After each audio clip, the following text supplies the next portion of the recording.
5천만이 넘었던 대한민국 인구가 반토막이 났습니다.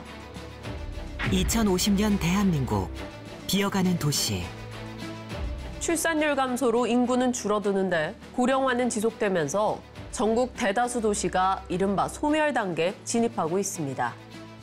2020년, 출생이 사망자보다 적은 인구 데드크로스가 시작된 지 30년 만에 대한민국은 일할 수 있는 사람 1명이 노인 1명을 부양해야 하는 상황을 맞게 됩니다. 자신의 삶을 감당하기에도 힘겨운 청년들은 다가올 미래의 책임이 두려운 나머지 결혼도 아이도 낳지 않는 홀로 살기를 선택하고 있습니다. 내가 부모님이랑 적어도 부모님이 살았던 삶을 똑같이 살 수 있을까라는 걱정이 참 많고 그것 때문에 더 무기력해지는 경우도 많은 것 같거든요. 현재의 문제는 미래를 결정합니다. 지난해 우리나라에서는 약 27만 2천 명이 태어났고 이 중 절반이 여자.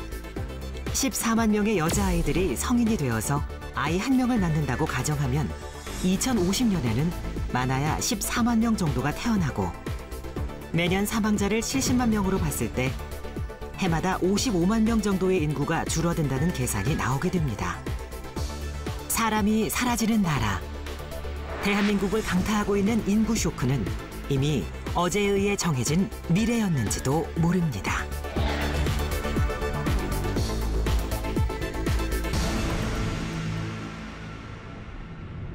우리보다 먼저 인구 위기를 경험한 일본. 도쿄 인근 다카사키시 거리에는 한자리에서 100년 가까이 이어져 온 노포 맛집들이 많습니다. 歴史はそうですね、もう少しで90年になりますね。お父さん、おじいちゃんからなんで自分で3代目です。 이 집의 대표 메뉴는 노란 카레. 소박하지만 집에서 해먹던 옛맛 그대로여서 사람들이 특히 좋아한다는데요. カレーですね。カレー。黄色いカレーっていうので、もうここでしか食べられない。寂しいですよね。これは昔の味そのものですからね。懐かしいこの味がなくなるのはちょっと残念ですよね。2人男の息子がいるんですけど、2人とも会社で働いてまして、気持ちの中では継いでもらいたいっていう気持ちもあるんですけど、やっぱりリ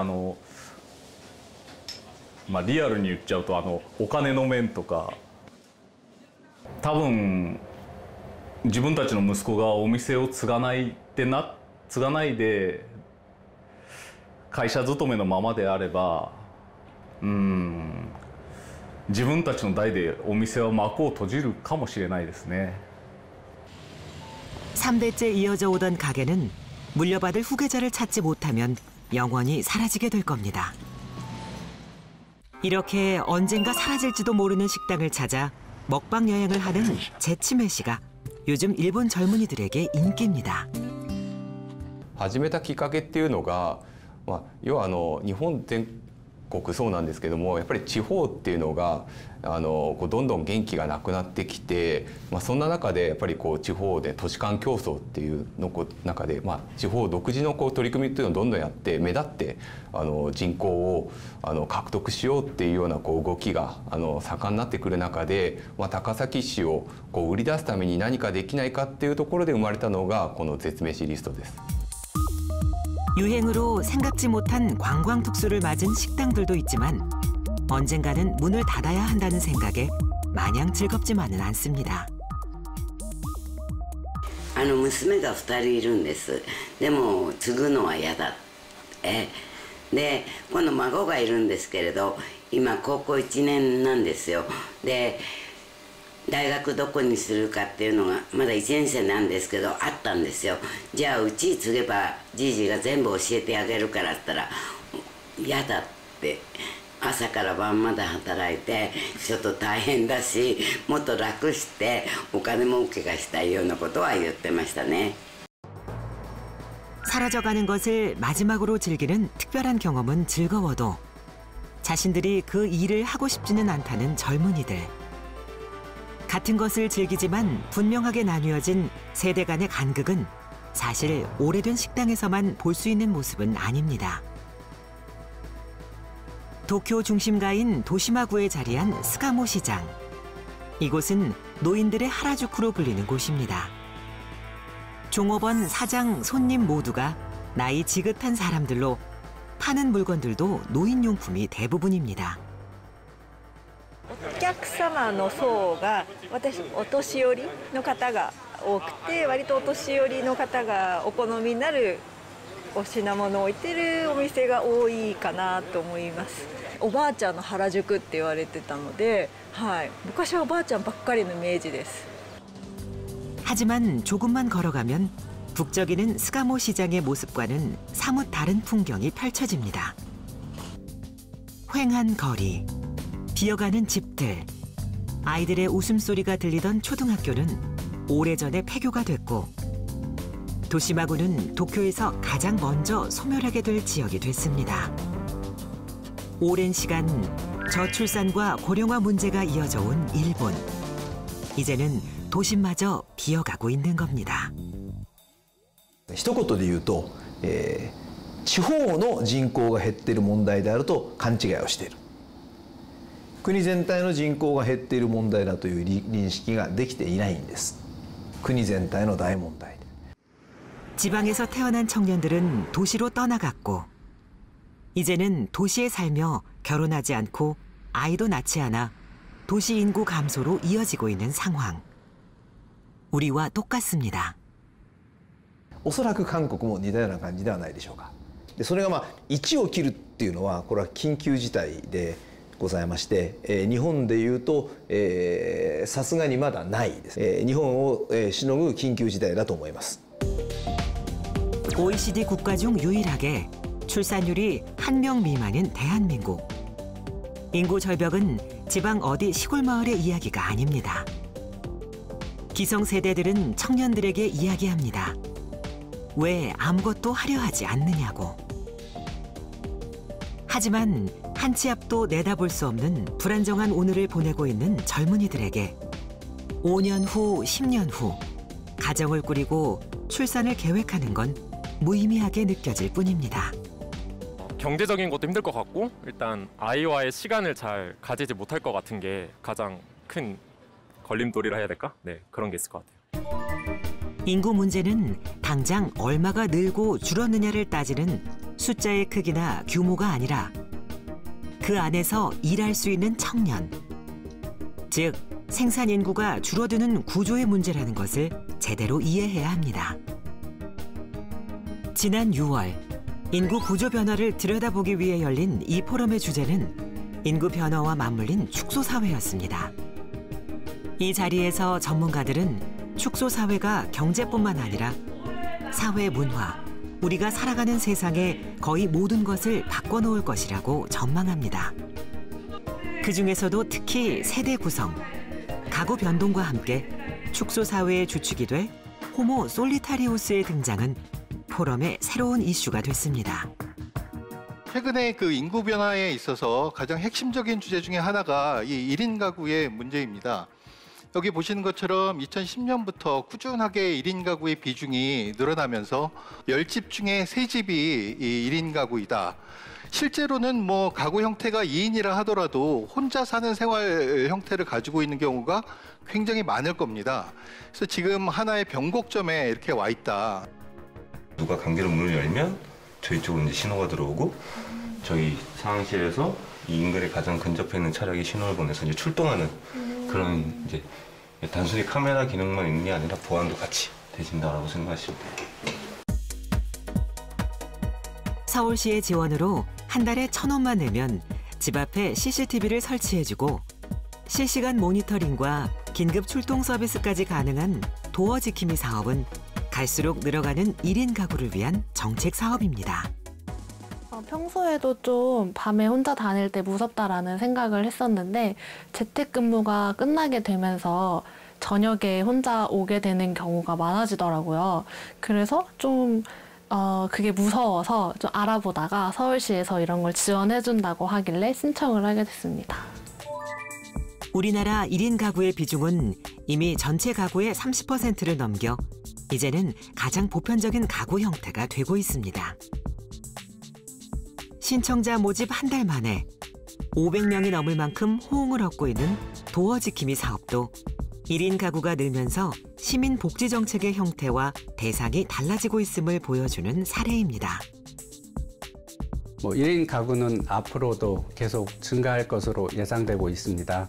따라서 1인 가구의 생활에 있어서의 불편함을 해소하는 것이 더 중요해질 거고요. 복지 정책도 그 방향으로 갈 것으로 예상되고 있습니다. 인구 감소 해결의 열쇠를 쥔 청년들이 결혼과 출산을 거부하고 혼자 살기를 선택하는 상황이 계속 이어지는 한 바닥으로 내려앉은 출생률을 돌려세울 방법은 없습니다. 가장 근본적인 원인은 우리나라의 청년들이 경험하고 있는 그 경쟁의 강도가 아마 다른 어떤 나라에 비해서 가장 강하지 않나 생각이 듭니다. 내가 갖고 있는 가장 큰 본능이 살고자 하는 생존 본능과 그다음에 후손을 퍼뜨리는 재생산 본능 두 가지가 있는데 재생산 본능을 생존 본능이 이겨버려요. 경쟁이 심하면. 그 근본적인 원인이 해결되지 않으면 출산율이 올라갈 수 있는 가능성은 높지 않다고 보여집니다. 나이는 20살이고 직업은 논지 지금 1년. 1년. 원래는 뭐 하셨어요? 원래는 그냥 알바를 했었어요. 이게 어느 정도 방치가 된 거예요? 1년은 된 것 같아요. 1년. 네. 불편하지 않으세요? 이렇게 사시면? 불편하죠. 잘 때도 계속 벌레들이 꼬이고 냄새도 나니까 집에 들어오기 싫어서 맨날 나가 있고 PC방 가 있고. 치워도 치워도 좀처럼 줄어들지 않은 쓰레기들. 한 특수청소업체 대표는 올 한 해만도 50건 이상 이렇게 혼자 사는 청년들의 집을 치웠다고 합니다. 여러 가지가 있는 것 같아요. 근데 딱 특정해서 말씀을 좀 드리자면 대부분 이제 여성분들이 좀 많으시고 좀 사회적으로 좀 경제적으로 좀 안 좋으신 분들이 대부분 많으세요. 특히 코로나 팬데믹 이후 더 심각해지고 있는 청년 빈곤. 이들의 문제를 개인의 것으로 방치하는 순간 그 결과는 고스란히 사회 문제로 확대되고 우리 모두에게 전이 될 수도 있습니다. 저성장 연구학자 모타니 고스케 씨는 일본 정부가 지난 20여 년 동안 경제 불황을 벗어나기 위해 1조 엔, 한화로 약 11조 원 이상의 자금을 쏟아부었지만 결국 아무것도 건지지 못하고 정부 부채만 늘어났다고 지적합니다. 그리고 이 과정에서 청년들을 배제한 것이 경제를 악화시키는 부메랑으로 돌아오고 있다고 말합니다. 人口減少より先に若い人の数に応じて米の需要が落ちているのに同じ量を作り続けているものですから当然米の値段が下がるんですね。日本の、ほぼ全ての、地方で生産年齢人口が減っていますので、当然労働力が減り消費が減り、いろんなもの税収が減りということですから厳しい状況になっているわけですが 아무것도 가지려 하지 않고 삶을 위한 최소한의 것만 벌고 소비하는 사토리 세대. 또 다른 말로 일본 경제의 복수 세대라고도 부른다고 하는데요. 우리는 다시 한번 생각해 봐야 합니다. 젊은이들이 무기력하고 나약해서가 아니라 기성세대와의 경제 주도권에서 밀리고 헛발질하는 정책 때문에 더 이상 욕망하지 않은 삶을 선택하기로 한 것은 아닌지 말입니다. 東京に若い人が集まれば集まるほど日本の子どもはどんどん減ることになる。土地狭いし、そもそも部屋高いし、家賃高い、教育費が高い。ですから都市圏に集まれば集まるほど少子化にさらに加速してしまうんですね。 일본 오카야마현 나기정. 지방 소멸이라는 위기에서 벗어나기 위해 육아는 나기정에서라는 구호를 걸고 청년들의 출산과 육아에 대한 전폭적인 지지를 선언한 대표적인 도시입니다. やっぱりお金を基本的にはあまり子育てにお金がかからないという状況に一つはならないといけないというふうに思います。やはり子育て出産子育てというのは大変な作業だというふうに仕事だと思うので、仲間でそういうことができるだとかそういうやはり環境が必要じゃないかなというふうには思います。 이곳의 육아 지원 정책 중에 가장 이색적인 것은 바로 일자리 편의점. 젊은 엄마들도 아이를 키우면서 원할 때는 일을 할 수 있어서 아주 인기가 높습니다. 일을 하는 동안 아이는 별도의 공간에서 다른 엄마가 돌봐줍니다. 일자리도 나누고 육아도 나누는 것이죠. うちの仕事の一つであります町内の経済を回すということがありまして、町内のお母様方とそういう若い子育て世代のお母さんにそういうお金を、お給料をお支払いして働いていただいてます。多分一番2時間ぐらいという時間的に短い時間なので結構喜ばれてます。 나기정이 일본 최고의 합계 출산율을 기록한 데에는 젊은 엄마들이 일을 할 수 있게 도와주는 맞춤 지원 정책이 큰 역할을 하고 있습니다. 例えば保育園とかだと熱が出てしまったりしたら預かっていただけないんですけども、奈義町では町内のクリニックさんと提携しまして、病児保育というものをしています。ですので働きに行かれているお母さんたちが、お休みを取らなくても病院で育児をしていただけるというふうなサービスも提供させてもらってます。あそこのシートね、牛が引いとるけんさ。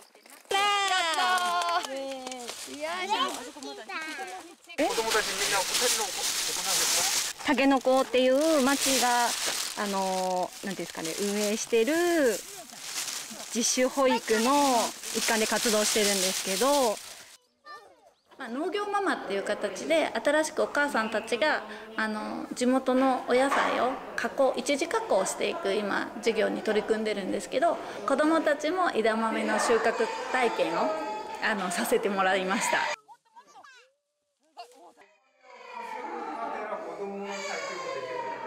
そうですね、子どもたちにはやっぱりそういう働く姿もですけど、奈義町のこの町の自然になんかよくわかんないうちからしっかり親しんで大きくなってほしいなとみんな思ってます。 우리나라의 저출산 고령화 문제는 사실 어제 오늘 일이 아니었습니다. 매년 밑 빠진 독에 물 붓기처럼 수백억 원이 넘는 출산 지원 예산이 들어가고 정책이 만들어졌지만 효과는 어느 것 하나 신통치 않습니다. 무엇이 잘못된 것일까요? 인구 데드크로스가 시작된 한국 사회 전반에서 우리가 실제로 인구 절벽을 체감하게 될 시기는 앞으로 9년 뒤. 경제활동의 주축인 25세에서 59세 인구가 2,500만 명 아래로 떨어지는 시점이 될 것이라고 합니다. 실제로 인구 절벽을 느끼고 있는 사람들이 얼마나 될까 길거리에 가서 아마 인터뷰를 해보시면 거의 못 느낄 겁니다. 왜 그러냐 하면은 우리나라에서 일하고 소비하고 생산하고 투자하는 그 연령대가 25세에서 59세인데 이제부터 시작해서 앞으로 9년이 지나고 나면 충청남도 인구 하나가 그 연령대에서 빠집니다. 그러면 시장 규모는 줄어들 수밖에 없고요. 사회와 시장의 그 어느 곳에서도 인구가 바뀌었다라는 거를 줄었다 혹은 바뀌었다라는 걸 못 느낄 곳이 없다. 그래서 저는 우리나라의 인구 정책은 앞으로 9년 남았다. 9년 동안 인구 정책의 방향을 확 바꿔서 기획 중심으로 가지 않으면, 그래서 그 기획은 대한민국의 새로운 생태계를 짜는 걸로 가지 않으면 우리나라의 미래는 앞으로 2030년 이후에는 그대로 가면 어렵다라는 생각이 많이 듭니다. 인구 감소의 시나리오는 이미 정해졌으니 마지막 기회로 주어진 앞으로 남은 시간을 그냥 흘려보낼 수만은 없습니다. 그렇다면 복잡하게 얽힌 인구 문제의 실타래를 어디에서부터 풀어야 할까요? 7개월 전 고향인 광주를 떠나 영광군에 새로운 둥지를 튼 곽상희 씨. 제가 원한 일자리가 딱 자리가 난 거예요. 그래가지고 이때다 싶어서 옳다구나. 바로 짐 싸서 내려왔습니다. 영광이 결혼 정책과 자녀 정책이 되게 좋아요. 그래서 마음 맞는 짝꿍을 만나서 결혼도 하고 자녀 계획도 한 3명 정도 세워놨거든요. 마음이 맞는 친구들과 청년 공동체를 만들고 마을에서 내준 빈집에 공유주택을 마련해 함께 생활하고 있습니다. 여기는 이제 생활하는 공간인데 여기서 생활도 하고 작업들도 하면서 함께 하고 있어요. 그래서 컴퓨터로 작업하는 것과 만들기 하는 것은 여기서 하고 있고요. 그리고 저희가 직접 음원도 만들어가지고 동영상으로 해서 촬영하고 있는데 여기 보시면은 이 방에서는 음악 작업도 하고 영상 작업도 하고 있는 공간입니다. 제가 영광에서 지금 공유 농장을 통해서 작물들을 재배했는데 고추밭이 다 망했어요. 그래가지고 정리하고 또 다른 작물을 심으려고 지금 정리하고 있습니다. 지난해 우리나라 합계 출산율 1위를 기록한 영광군의 인구 정책은 청년에 초점이 맞춰져 있습니다. 일자리를 원하는 청년들에게 일자리를 주고 삶의 터전을 일구며 정착한 젊은이들이 결혼을 하고 아이를 낳아 키우기 좋은 도시로 만들어 나가는 것입니다. 우리 영광군에서는 출산율 저하의 주요 원인을 임신과 출산 및 보육, 청년 일자리와 교육 및 주거생활 등 복합적인 문제로 인식하고 청년들이 지역에서 일자리를 찾고 또한 보육과 교육 등에 따른 경제적 부담 완화에 중점을 두고 정책을 추진했습니다. 영광군에서 운영하는 글로리 메이커 아카데미. 지역 주민들이 4차 산업혁명과 관련된 기술을 배우고 제품을 만들어 볼 수 있게 지원하는 이곳엔 다른 도시에서 일자리를 찾아온 젊은이들이 강사로 취직해 교육과 운영을 하고 있습니다. 청소년 관련된 일을 하다가 이제 영광으로 잠시 쉬는 시기에 영광으로 잠깐 오게 됐는데 그때 이제 영광에서 어떤 우연히 현수막을 보게 됐어요. 원데이 클래스 프로그램을 진행하는 거를. 그래서 그거 보고 바로 참여를 하게 됐는데 전에 타도시에서 있었을 때는 그걸 쉽게 참여를 잘 못했었는데 이제 영광에 와서는 좀 쉽게 참여해 볼 수도 있고 그렇다면 나에게 더 많은 기회가 있는 도시겠구나 생각이 들어서 이제 부모님이랑 상의하고 영광에서 좀 더 편하게 나에게 기회가 많은 도시에서 도전을 해보자 하면서 내려오게 되었던 것 같습니다. 세계의 거의 모든 선진국에서 출산율이 낮아지고 있습니다. 청년이 부족한 시대가 다가오고 있는 겁니다. 바꿔 말해서 일할 수 있는 뛰어난 청년을 많이 보유한 나라가 가장 부강한 나라가 되는 세상이 오게 될 텐데요. 불황 속에서 흔들림 없이 부국의 자리를 지키고 있는 독일은 인구 절벽 시대를 어떻게 준비했을까요? 통일 이후 빠르게 늘어났던 독일의 출생 인구는 다른 유럽 국가들과 마찬가지로 급격히 줄어들기 시작했습니다. 그런데 전체 인구는 2019년 기준 8,300만을 넘겨 지난 10년 동안 꾸준히 상승 곡선을 그리고 있습니다. 출산율은 떨어지는데 어떻게 인구는 증가하는 것일까요? Der erste Grund ist tatsächlich der deutliche Anstieg der Zuwanderung. Viele der Zuwanderer sind jung, viele der Zuwanderer kommen aus Ländern mit einer traditionellen hohen Geburtenrate und auch mit dem Verhalten, in frühen Jahren Kinder zu bekommen. Und der größte Teil des Anstiegs kommt wirklich von den Zuwandererinnen. 새 이민법이 만들어진 이후 꾸준히 늘어난 이민자들은 이제 독일 사회 또 하나의 구성원이 되고 있습니다. 5년 전 시리아에서 이주한 파파로기 씨는 가족과 함께 독일에 정착하게 된 것이 정말 행운이었다고 생각합니다. Deutsch und alles gut, ja. Ja.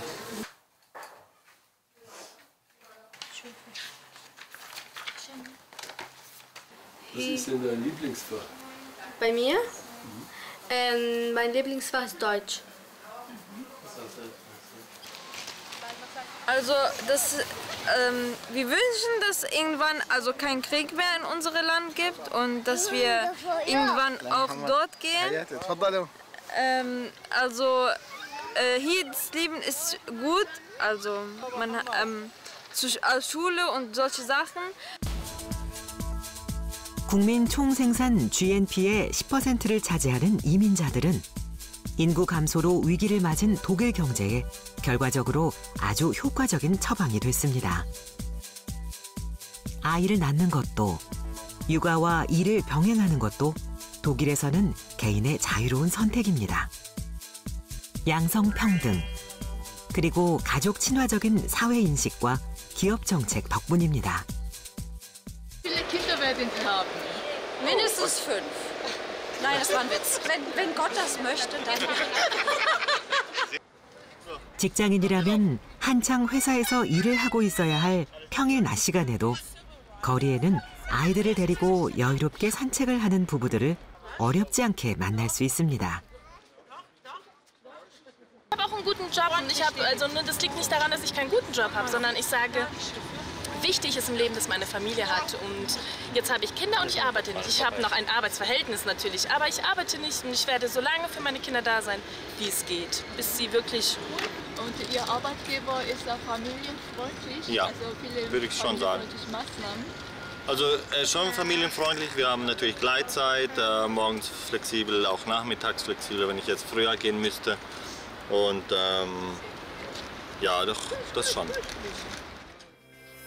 사실 독일도 이렇게 되기까지는 수많은 시행착오와 갈등의 시간들이 있었습니다. 산업 현장의 기성세대들은 청년들 때문에 자신들이 일자리를 빼앗기게 될까 봐 경계를 했고, 청년 세대 역시 부양 의무와 복지 혜택에서 희생을 강요당하는 것에 반발하며 세대 간의 갈등이 심해졌었다고 하는데요. 이렇게 인구 구조의 변화로 생기는 문제와 갈등을 봉합하는 데 결정적인 역할을 하고 있는 곳이 바로 독일의 기업들입니다. 경제 공동체로 세대를 연결하고 출산과 육아를 위해 시간을 써야 하는 청년들에게 기성세대와 기업이 기꺼이 짐을 함께 나눠드는 공존의 길을 선택한 것입니다. Die Schaffung von gesellschaftlichen oder strukturellen Rahmenbedingungen, die es den Menschen leichter macht, diese Entscheidung für ein Kind zu treffen. Und insofern geht es in erster Linie darum, sozusagen es ist aus meiner Sicht klar, dass die Unterstützung der Menschen bei der Vereinbarkeit von Familie und Beruf nicht nur eine Aufgabe für staatliche Organe ist, sondern selbstverständlich muss die Wirtschaft mitspielen und selbstverständlich müssen auch sozusagen vor Ort 독일 도르트문트에 본사를 둔 막시마고는 2007년에 설립된 소프트웨어 개발 회사입니다. 50여 명의 직원이 일하고 있는 이 회사는 가족 친화적 기업 경영으로 누구나 아이와 함께 출근해 일과 육아를 병행할 수 있다고 합니다. Also mein Name ist Maike, das ist der kleine Max, der ist jetzt 3,5 Monate alt und wir sind jetzt gerade aus der Elternzeit wieder eingestiegen, sind seit ein bisschen mehr als 3 Jahren hier bei Maximago tätig und probieren das jetzt zusammen aus. Und wie man sieht, der Kleine hat schon Spaß dabei, es funktioniert prima und wir genießen das, dass wir das auch zusammen bzw. so flexibel gestalten können, wie es halt in unseren Alltag passt. 출산과 육아를 위해 일을 그만둘 필요 없이 사무실에서 아이를 돌보며 일을 함께 할 수 있게 한 건 이 회사 대표의 과감한 결단이 있었기 때문에 가능한 일이었는데요. Kinder großzieht und das war natürlich für uns auch, da war einfach viel Verständnis für solche Situationen einfach von Anfang an da. 20 Jahre lang, sondern mit guter Betreuung würde sie ja vielleicht nach 10 Jahren auch Kinder schon irgendwie einigermaßen gut betreut sein, dass man dann auch wieder voll arbeiten kann und diese Lücke, die kann man schon, glaube ich, sinnvoll füllen und das ist, glaube ich, ein gutes Investment in die Gesellschaft und natürlich auch insbesondere in junge Frauen. 여성 CEO로 일과 육아를 병행했던 자신의 경험을 바탕으로 육아 친화적인 근무 환경을 만들고 여름 휴가 시즌에는 캠프를 만들어 직원들의 자녀들을 위해 운영합니다. 일과 육아에 지친 직원들이 휴가 때만이라도 온전히 쉴 수 있게 배려해주는 것입니다. 학교나 유치원이 끝나고 나면 아이들은 집이 아닌 부모의 회사로 와서 엄마 아빠가 일을 마칠 때까지 시간을 보내게 되는데요. 심리적인 안정감은 물론 부모가 일하는 모습을 보며 성장하는 것이 가족 간의 이해와 애착 형성에도 큰 도움이 된다고 합니다. Also meine Eltern arbeiten hier und dadurch ist es sehr praktisch, dass ich immer hierher kommen kann, weil ich immer einen Ort habe, wo ich lernen kann. Zum einen ist es praktisch, weil die Schule direkt um die Ecke ist. Ich kann also nach der Schule spontan hierher kommen. Oder wenn ich eine Freistunde habe, kann ich auch hierher kommen und halt einfach Hausaufgaben machen. Es ist halt super gelegen. Ich kann hier sofort irgendwie ein Eis essen gehen. Ich kann hier auch Musik machen, wenn ich will. Hier gibt es einen Sportraum, da kann ich, wenn ich will, auch noch Sport machen nach der Schule. Ja, also man ist ja eigentlich immer beschäftigt und das ist sehr praktisch. 독일은 오래전부터 기업들이 정부와 함께 사회적 책임을 도맡아온 나라입니다. 베르텔스만 재단도 기업이 좀 더 적극적인 사회개혁 정책을 만들고 실천하는 데 중심 역할을 하기 위해 만들어졌습니다. 이곳의 대표적인 경영 정책 가운데 하나가 바로 2011년부터 시작된 가족 친화적 기업 인증 제도. 기업이 가족에 조금 더 집중해야 한다는 사회적 목소리에 부응한 것입니다. Das Siegel familienfreundlicher Arbeitgeber der Bertelsmann Stiftung ist ein Zertifikat, das für Arbeitgeberattraktivität steht. Unternehmen müssen sich, gerade was den Fachkräftebedarf angeht, auf dem Markt positionieren können. Und in den letzten 11 Jahren, seit 2011, gibt es dieses Siegel, ist eben der Schwerpunkt Familie, Beruf, Vereinbarkeit von Privatleben und Beruf immer mehr in den Fokus gerückt. Wir haben 5 Themenschwerpunkte, auf die wir achten. Das sind Kommunikation und Unternehmenskultur, die jeweils zu 30%, Unterstützungsangebote tatsächlich nur 10%. Aber wie kann man das Ganze in der Unternehmensstrategie, aber auch in der Arbeitsorganisation verankern? Das sind die 5 Schwerpunkte, auf die wir achten, wenn wir das Siegel zertifizieren, wenn wir mit Unternehmen ins Gespräch gehen, um attraktiver Arbeitgeber für Arbeitnehmer am Arbeitsmarkt zu sein und zu bleiben vor allen Dingen. 독일 기업이 자체적으로 정책을 만들고 사회적인 인식 변화를 시도해 왔다면 우리나라에서는 정부가 그 역할을 맡고 있는데요. 바로 여성가족부 산하 한국건강가정진흥원에서 운영하는 가족친화기업 인증제도입니다. 인증을 받은 기업은 총 한 220여 가지의 인센티브가 있어요. 그중에 대표적인 거로는 그 정부 지자체 사업자 선정 시에 가점이 있습니다. 그리고 중소 중견기업들이 투용자를 받을 때 금리를 우대해 준다거나 출입국 심사 시 우대 등이 있습니다. 여기서 또 저희 원에서도 가족 친화 직장 교육이나 컨설팅 등을 무료로 지원을 해드립니다. 그리고 기업 제품 홍보할 때 가족 친화 인증 마크를 사용을 해서 기업의 긍정적인 이미지 등에 큰 영향을 줄 수 있습니다. 경기도 성남에 위치한 한 중소기업. 이곳은 지난 2019년 가족 친화 기업으로 인증을 받았습니다. 저희 회사는 출산 장려하고 임신 근로자를 배려하는 문화가 자리 잡고 있는데요. 특히 산모와 태아의 건강을 최우선으로 생각하고 있습니다. 그 대표적인 예로 임신 근로자 관리 시스템이 있는데요. 시스템에 출산 예정일을 등록하면 자동으로 단축 근무 시간, 검진 일정 등을 확인할 수 있습니다. 저도 실제로 임신 기간 동안 태아 검진으로 자리를 비울 일이 종종 있었는데 이러한 시스템 덕분에 사전에 업무를 조정하고 일정을 계획할 수 있었어요. 또 동료들이랑 부서장님께 일일이 양해를 구하지 않아도 된다는 점이 가장 편리하고 좋았던 것 같습니다.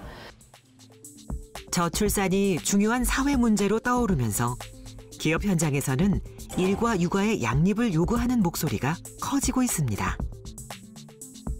이런 분위기에 맞춰 기업들도 여러 정책을 시행하고 있지만 성과나 영향을 객관적으로 측정하기는 쉽지 않은 일인데요.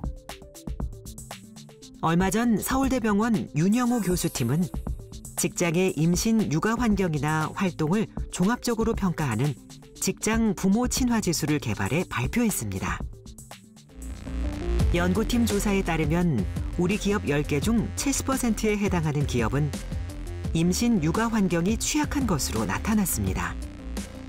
또 국민 3명 중 2명은 여성가족부가 추진하는 가족친화기업 인증제를 모른다고 답했는데요.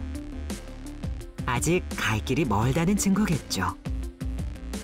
가족친화 경영이 꼭 출산과 육아를 앞두고 있는 직원들에게만 이익이 되는 제도가 아니라는 것부터 제대로 이해를 해야 합니다. 직장 부모 친화지수 점수가 높은 기업의 경우 구성원들의 위기 극복 역량이나 삶의 만족도, 개인 성장 점수도 높게 나옵니다. 구성원의 삶의 만족도가 높은 회사는 이직률이 낮고 기업 입장에서는 그만큼 인재를 지킬 수 있다는 의미도 되겠죠. 어떻게 보면 뭐 가족 친화 기업을 당연히 저는 했었어야 되고 해야 된다고 보고 있습니다. 이트너스의 일이 대부분 어떤 일을 배워서 이제 정산하고 마무리를 잘 해야 되는데 그걸 잘 할 수 있는 시기가 입사해서 3년에서 5년 차입니다.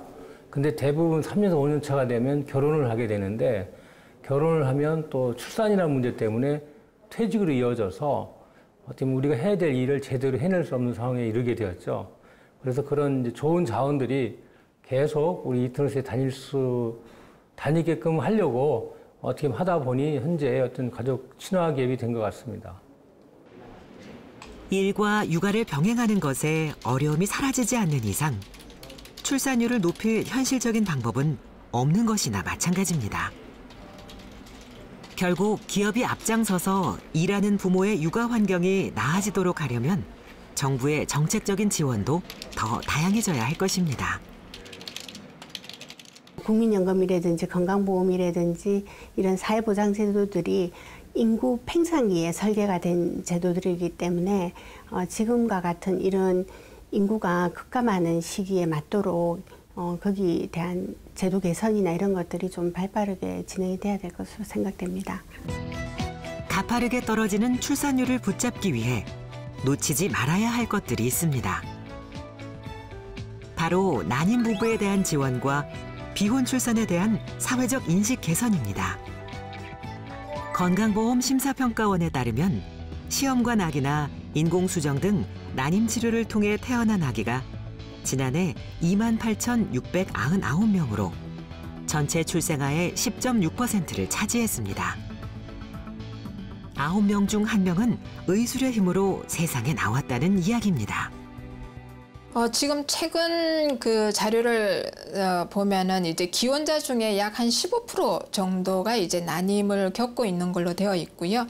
장녀 같은 경우에는 한 10% 정도가 이제 난임 시술을 통해서 태어나는 거기 때문에 그만큼 많이 늘어났다라고 생각을 해볼 수 있습니다. 지난 3월 청와대 국민청원 게시판에는 시험관과 인공수정 정부 지원의 소득 기준을 없애달라는 글이 올라왔습니다. 난임 시술 특성상 실패를 거듭할 경우 많게는 몇 천만 원의 본인 부담 비용이 들기 때문에 지원 대상 이상의 소득이 있는 맞벌이 부부에도 지원해달라는 청원입니다. 시험관 시술로 이제 임신 9개월에 들어서는 신정희 씨. 힘든 순간도 많았지만 그때마다 힘이 되어준 남편과 함께 새로운 가족을 맞을 준비를 하고 있습니다. 남편은 네가 힘들면 그만둬라 사실 그랬어요. 왜냐면은 이제 남편은 아기가 없어도 우리 둘이 행복하게 잘 살면 된다. 근데 이제 제가 아기를 갖고 싶다 나는. 당신하고 나랑 닮은 아기를 갖고 더 행복하게 살고 싶다라고 이제 계속 얘기를 하니까 진행을 하면서 생각했던 대로 순차적으로 진행되는 건 없더라고요.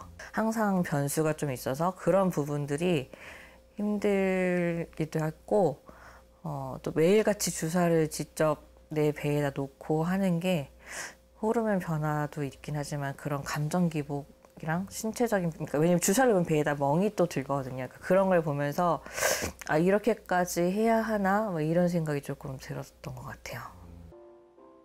저출산 문제로 국가적 위기를 맞고 있는 상황에서 힘든 과정을 거쳐서라도 간절하게 아이를 갖기 원하는 난임 부부들에게 묻지도 따지지도 않는 적극적인 지원이 필요한 것은 당연한 일 아닐까요?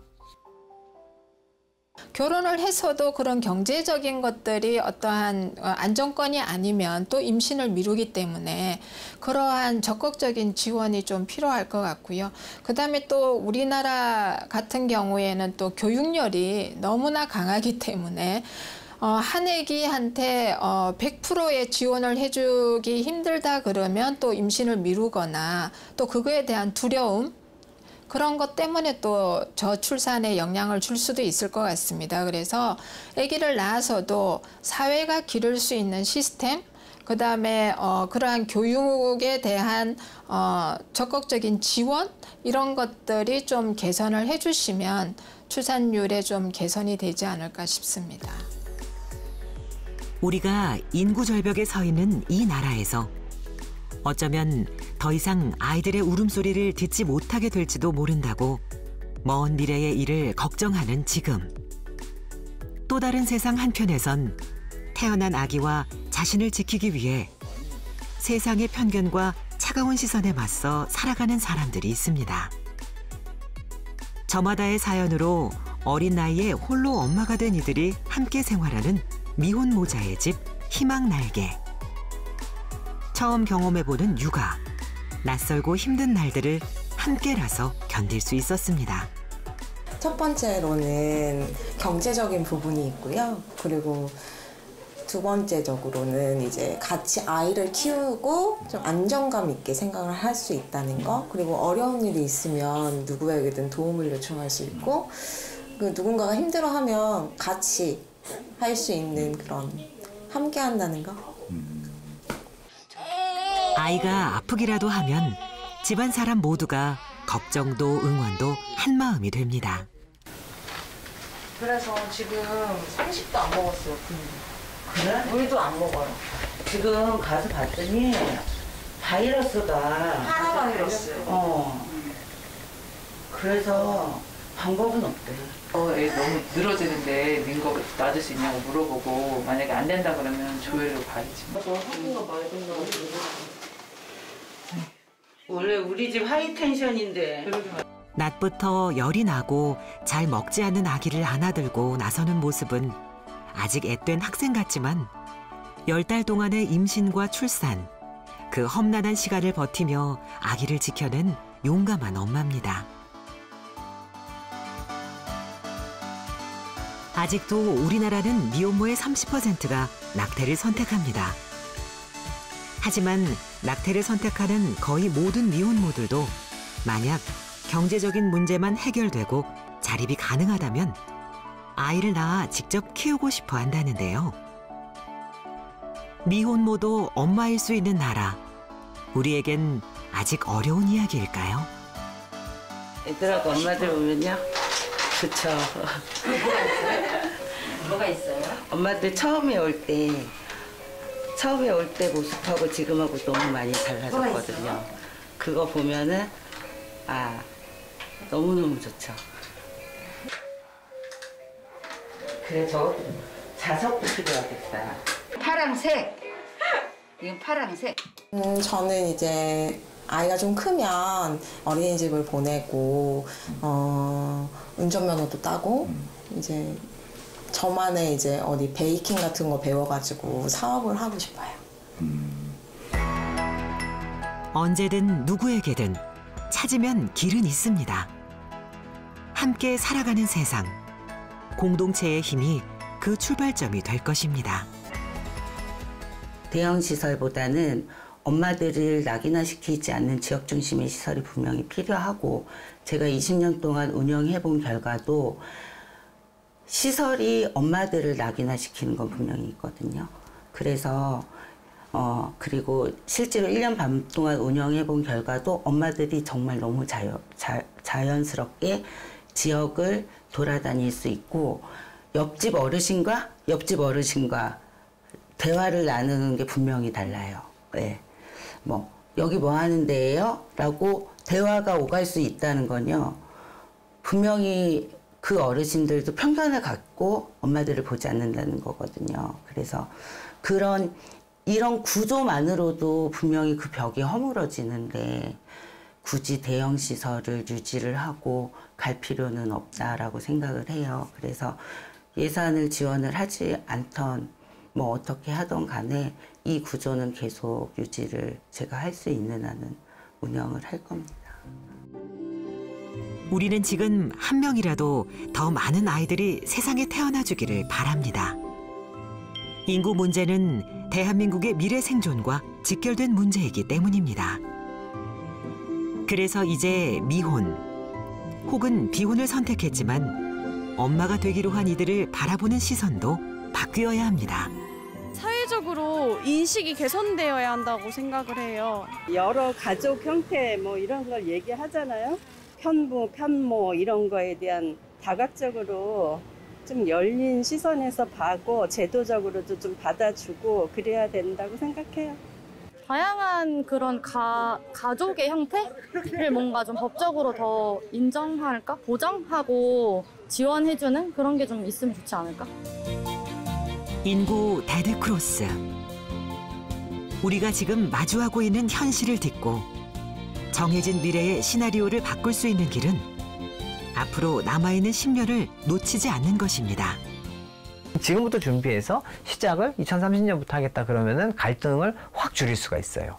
미래에 어떤 파급 효과가 있을 것이냐, 그거를 미리 예측을 하고 그거를 기획을 해서, 그러니까 대응만이 아니라 기획을 해내서 완전히 새로운 대한민국을 짜야 되는 거로 가는 게 인구 정책의 갈 길이에요. 근데 그런 길을 모색하는 게 지금 당장 되어야 된다. 인구 변화는 예측할 수 있는 미래입니다. 그렇기 때문에 미리 준비하는 것도 얼마든지 가능한 일입니다.